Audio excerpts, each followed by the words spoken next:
கவனமாக இருக்கணும். இப்போ நாம எல்லாம் முருகனை வேற நம்ம கடவுள்ங்கிறோம். நீ முருகனை நம்ம கடவுள்னாலும் அந்த வழுக்கு பாறையில் கால் வீழ்ச்சா கூட சனாதனத்தின் அதல பாதாளத்தில் கொண்டு போய் விட்டுவிடும் நம்மை. அதனால தான் திராவிடர் கழகம் வந்து அதிலிருந்து முற்றாக விலகி நிற்கிறது. எப்படி நீ முருகனை தனியாக பிரித்து எடுக்க முடியும் சொல்லுங்க பார்ப்போம்.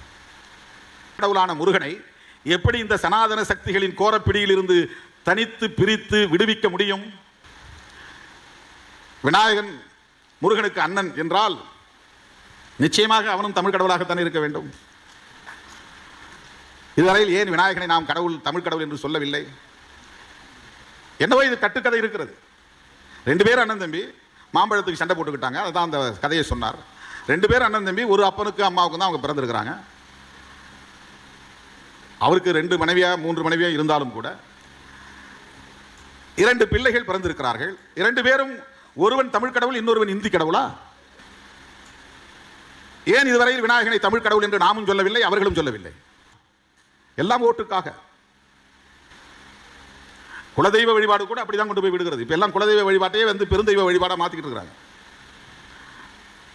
அங்கங்க போனால் அந்த குலசாமிகளுக்கான கோவில்களில் எல்லாம் பார்த்தா உங்களுக்கு ராமாயண கதை அல்லது மகாபாரத கதை உள்ள சிற்பங்களை வடிக்கிறாங்க. அதுக்கு சம்பந்தமே கிடையாது. அந்த பண்பாட்டுக்கும் அந்த வாழ்க்கை முறைக்கும் வழிபாட்டு முறைக்கும் சம்பந்தமே கிடையாது. ஒருத்தருக்கு பேர் குரண்டின்னு வச்சுக்கிறான். என்னடா குரண்டின்னா அது சாமி பேருங்கிறான்.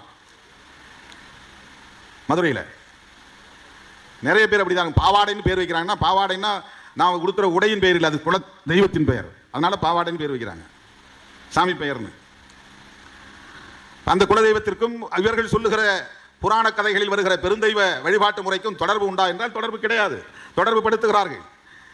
இந்துக்கள் என்கிற ஒற்றை சொல்லுக்குள்ளே இன்றைக்கு சனாதன சக்திகள் எல்லோரையும் மாய்மாலம் செய்து மயக்கி தங்களுடைய கட்டுக்குள்ளே கொண்டு வந்து கிடத்தி இருக்கிறார்கள், அடிமைப்படுத்தி வைத்திருக்கிறார்கள்.